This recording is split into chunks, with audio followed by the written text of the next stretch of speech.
Hello! Welcome back to the Naively Optimistic channel. Looking at amazing feats from the past and seeing how we can replicate some of those in the future. We get more into the futuristic stuff as we go along in this channel. Follow what I'm doing and subscribe, please. I'm begging you to subscribe.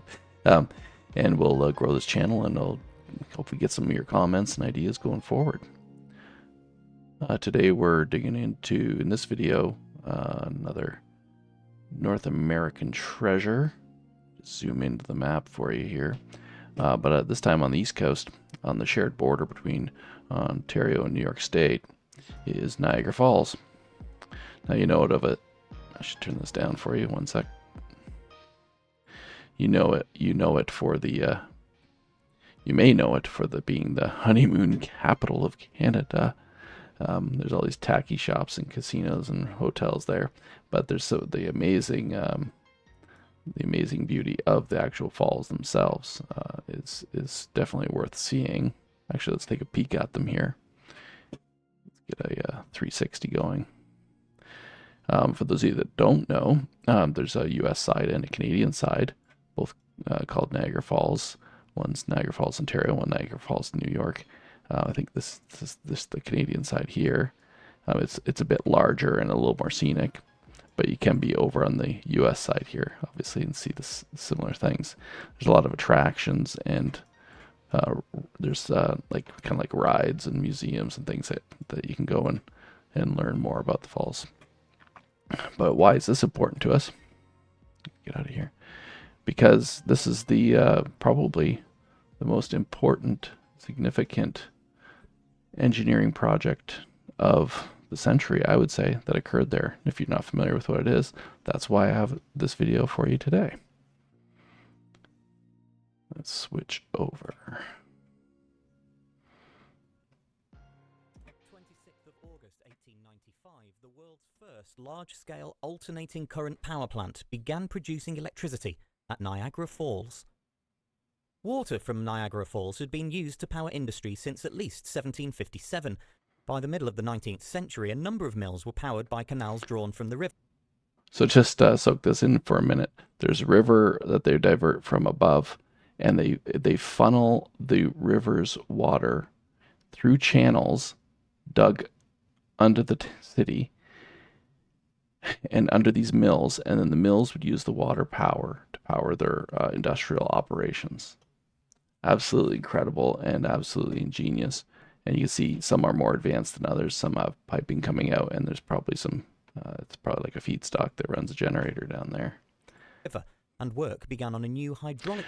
The other thing to point here is that there's this huge escarpment, this geologic formation that's like a cliff. It's fairly brittle, actually. You can see the pile of rock that accumulates down there, and that factors into some of the challenges they've had to deal with over the centuries there. Canal to drive even more industries. In the 1880s, the hydraulic canal began to supply water for small-scale direct current power plants, but within a decade, construction of a new power plant, based on plans by engineer Thomas Evershed, had begun. After much consultation, the decision was made to contract Westinghouse Electric to build AC generators for the transformer house. Who designed those AC transformers? Come on. I want to hear it in the comments whether you got it right or not. Nikola Tesla. This is his first grand project with his friend George Westinghouse, who basically loaned him money all the time, but got him to build the first hydroelectric alternating current power plant in the world ever. This is why this is important history for you to understand, because it wasn't that long ago, and it was by people that you don't often hear very much about. Westinghouse and Tesla. You hear lots about Edison, but he was all into the direct current part of the race, and which required lots of short wiring. I should say, like, couldn't travel long distances. The high frequency alternating current is what was necessary, and Tesla has been proven, because here we are today. Due to the potential benefits of long-distance AC transmission. The intake canal channeled water from the upper river into deep pits that extended 180 feet beneath the ground and contained the generators themselves. So right here is one of the generators, like a turbine generator. The water comes down through the generator and then out a tunnel there. Above these were built the buildings of the transformer house. To direct the tailwater from the generators to the lower river, I just want to go back to that picture there, because that's pretty amazing. So each turbine would also be connected above to the power generator side of it. So to the transformer, I should say, or the AC generator. So you get the down below would start spinning the rods or the shafts, and the shafts would come up and run a magnetic based generator producing electricity. Buildings of the transformer house. You can still tour those buildings today. To the lower river, a 7,500 foot race tunnel was constructed beneath the city from 16 million bricks. Electricity was first generated on the 26th of August 1895, making the new Niagara plant the first large-scale alternating current plant in the world. Although the electricity was only initially delivered to the nearby Pittsburgh Reduction Company, long-distance transmission lines were installed over the course of the next year. This extended Niagara's electricity supply to the city of Buffalo, 22 miles away, by the end of 1896. By 1902, a series of expansions and improvements meant the power plant at Niagara was generating 1/5 of all the electricity in the entire United States. And did you even know it was there? This is the thing that blows my mind. I actually know that area quite well, but still barely knew half of the history and had to research it myself over the last couple of decades. By the way, shout out to History Pod, great little summary from a 5-year-old video, but it's going to be a timeless video. Good job, go check that out. And just a reminder that I have the Exploring the World and Pushing the Limits playlist on the channel, so you can go through and follow the videos that we've seen recently. The source videos, especially the old Path A ones, are really helpful to have in a playlist there for you.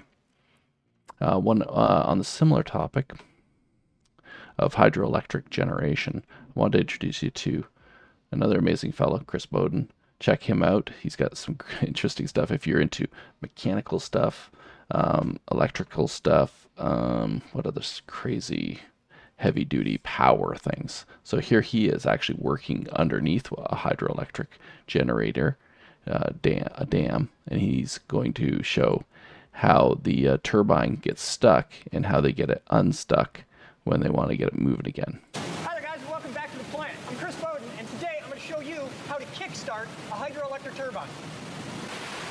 Alright guys, so now that we're down here in the hole, while the water's moving through, we've only got about a foot of head pressure at the moment. So we're going to do something that you don't get to see every day. We're gonna What I think he'll show you here is that these wickets close. They close it up and block the hole. But inside the hole, which he doesn't show, he shows it in another video if you want to go check out his channel. Again, Chris Bowden, and his channel names are also at the end. But inside there is the big kind of propeller, you could say, or the turbine part, where there's blades that can be turned and rotated to have more higher or lower speed, and then they connect to a huge shaft in the center of all of that goes up. And that's where all the control mechanisms are on the top of this big tube. So you'll see him flash to a different camera view, and that's on the top of this. We're gonna have a little fun here. I can't make the turbine move because of how little water is moving through, so we're going to give it a little bit of a jump start. What we're going to do is close the wicket gates, bring the water up just a few feet, and then open them, and this will give you an idea of just how much water moves through here, and maybe we'll get to see the turbine start up from zero. Bring the water up when you're ready. All right, so we're going to begin by closing the wicket gates. You can see they're starting to close there. Now this is going to stop the water going down the hole, but it's not going to stop the water rushing into the room. All right, now at this point the wicket gates are completely underwater. And what we're doing is charging our gravity battery, because the water is now just filling up the room, and you can see it's coming up the ladder. There goes another rung on my ladder. You can see it got a lot quieter in here, which is really quite lovely. It got a lot quieter because now the water is up to our level. in just a moment, it's going to get completely silent in here. So, if you're out for a walk and you're walking across a dam, there's a few different mechanisms inside. Obviously, this is a generating dam, so it's a little different. But some dams will just be like, there'll be a big concrete or metal wall that can move up or down and let more or less water in. It sounds like they're inside a canal with a control somewhere else. But in this case, obviously the hydroelectric turbine is what they're trying to power. Because the water not just control water flow. You can see just how far down the ladder I can go. And we're nowhere near close to full. We can go another 3-4 feet, but this is all the water we have in the canal. We can only bring it up a foot a day. So this is as high as we get. So I'm going to show you what happens when you flush the toilet. And here we go. So there's the ceiling of the room. All right, Bootsy, jiggle the handle. I guarantee many of you will like his sense of humor if you watch his channel. I think he's also called Physics Stuck. Oh yeah, it's moving. Oh yeah. Look at this. Just within like less than a minute. Look at the RPMs on that baby.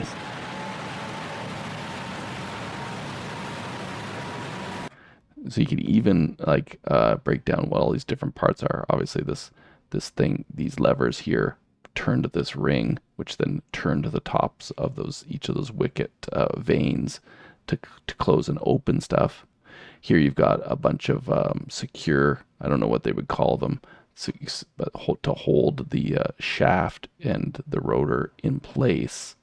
You might wonder how they get all that stuff in there, right?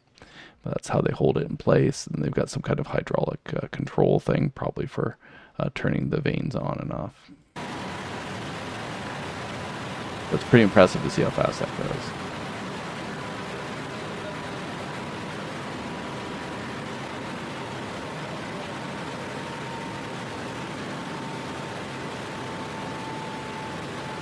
All right, you can see the wicket gates are just starting to become visible in a second here.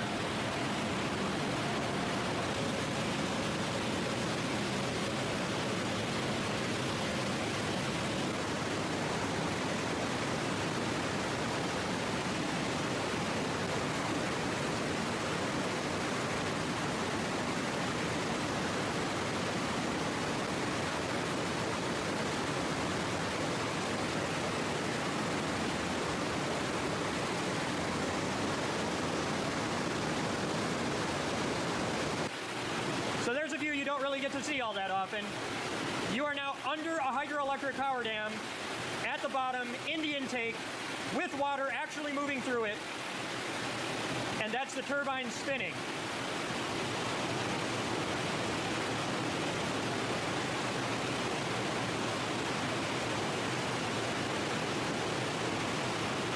Yeah, it's pretty amazing. That's a lot of water moving through there. Let me just get his coordinates. Oh, here we are. Oh yeah, he's got a huge disclaimer, but check him out. He's Physics Duck and Chris Bowden. I think he's changed his channel name a few times, but he's got some really good engineering type stuff and real world electrical and hydrological, or whatever that is, hydroelectrical stuff. So check that out. Anyway, that's it for this episode. I hope you found that interesting. We'll be digging into a little more exploring the world perspective, because there's lots to explore, and there's been lots that's been discovered recently, and there's lots that we still have questions about. So be inspired. We got some work to do, and we'll get you caught up with that knowledge through the little videos we drop here from time to time. Thank you. Please subscribe.